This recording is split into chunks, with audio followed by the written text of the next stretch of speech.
Hi viewers, நம்ம தலை தோனி பயன்படுத்துகிற பேட்டு, ஹாட் ஏர் பலூன் போன்ற 5 பொருட்களை எப்படி தயாரிக்கிறாங்கங்கிறத பற்றி தான் இந்த வீடியோவில் பார்க்க போகிறோம்.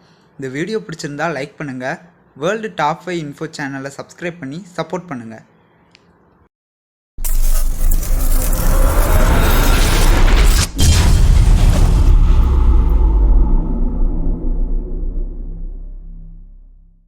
நம்ம முதல்ல பார்க்க போகிறது கிரிக்கெட் பேட். ஆங்கிலேயர்கள் கிரிக்கெட்டை கண்டுபிடிச்சிருந்தாலும் இப்போ நம்ம இந்தியா டீம் தான் ரொம்பவே பவர்ஃபுல்லாக இருக்காங்க.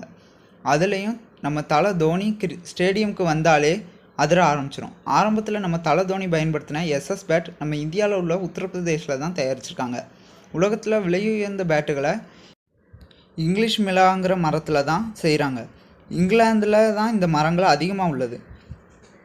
எந்த மரம் ரொம்ப திக்காகவும் வெயிட்லெஸ்ஸாகவும் இருக்குதோ அந்த மரத்தில் தான் இருந்து தான் விலையுயர்ந்த பேட்டுகளை செய்கிறாங்க.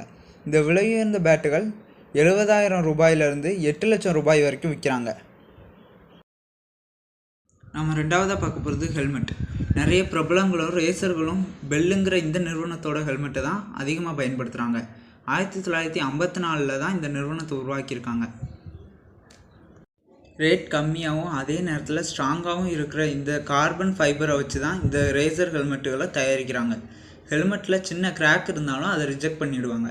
ஒவ்வொரு ஹெல்மெட்லேயும் கம்யூனிகேஷனுக்காக மைக்கும் ஸ்பீக்கரையும் இருக்கும். இந்த ஹெல்மெட்டுகளை இந்திய ரூபாய் மதிப்புக்கு 1,20,000 5 லட்சம் ரூபாய் வரைக்கும் விற்கிறாங்க. நாம் மூணாவதாக பார்க்க போகிறது ஹாட் ஏர் பலூன். இப்போலாம் நம்ம தமிழ்நாட்டில் உள்ள பொள்ளாச்சியில் கூட ஹாட் ஏர் பலூன் ஷோ எல்லா வருஷமும் ஜனவரி மாதத்தில் நடத்துகிறாங்க. 1583 மனிதர்கள் ஹாட் ஏர் பலூனை பயன்படுத்தியிருக்காங்க. இந்த ஹாட் ஏர் பலூனை ஸ்ட்ராங்கான பாலியஸ்டர் துணியிலேருந்து செய்கிறாங்க. இது மேலே சிலிக்கான் கோட்டிங்கை கொடுத்து அதிகமான சூடை தாங்குற மாதிரி ரெடி பண்ணுறாங்க. ஒரு பேராஷூட்டுக்கு தேவையான முழுமையான துணியை கட் பண்ணி முடிக்கவே 1 வாரம் ஆகுமா. இதில் சரியாக தச்சு முடிக்க 2 வாரத்துலேருந்து 3 வாரம் ஆகுமா. இதோட பேர்னிங் சிஸ்டமை சூப்பர் ஹீட் காயில் வச்சு உருவாக்குறாங்க. இதுக்கப்புறம் எதுவும் லீக்கேஜ் இருக்கான்னு செக் பண்ணுறாங்க. இதோட பேஸ்கெட்டை கெயின்னு சொல்கிறப்படுற மரக்குச்சியாலையும் லெதரை வச்சும் செய்கிறாங்க. இந்த ஹாட் ஏர் பலூனை இந்திய மதிப்புக்கு 32 லட்சத்துலேருந்து 50 லட்சம் வரைக்கும் விற்கிறாங்க. நாம் நாலாவதாக பார்க்க போகிறது கோல்ஃப் பேட். இந்த கோல்ஃப் கேமை பணக்காரர்கள் விளையாடுற கேம்னு சொல்கிறாங்க.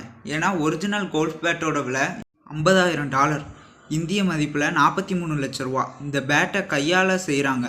மிஷின்களால் பர்ஃபெக்டாக பண்ண முடியாது.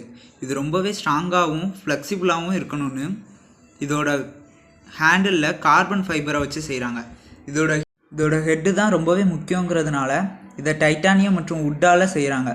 இதை கரண்ட் வெயிட்டுக்கு கொண்டு வர கையாலேயே ஸ்க்ராட்ச் பண்ணுறாங்க.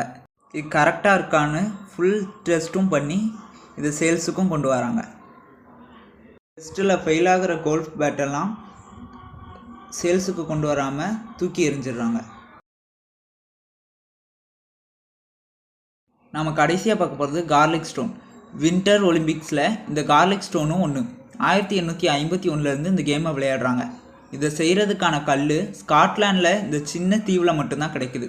இந்த கிரானைட் கல்லை வச்சு மட்டும்தான் கார்லிக் ஸ்டோனை உருவாக்குறாங்க. இந்த கல்லை எடுத்துகிட்டு வந்து கட் பண்ணி சரியான அளவுக்கு கொண்டு வந்து இந்த கல்லை பாலிஷ் பண்ணுறாங்க. இந்த கல்லுக்கு மேலே ஹேண்டில் ஃபிக்ஸ் பண்ணி இதை சேல்ஸ் பண்ணுறாங்க. ஒரு டீமுக்கு 14 ஸ்டோன்ஸ் தேவைப்படும். இந்த 14 ஸ்டோன்ஸுகளையும் $9,600 இந்திய மதிப்புக்கு 8,27,000 விற்கிறாங்க.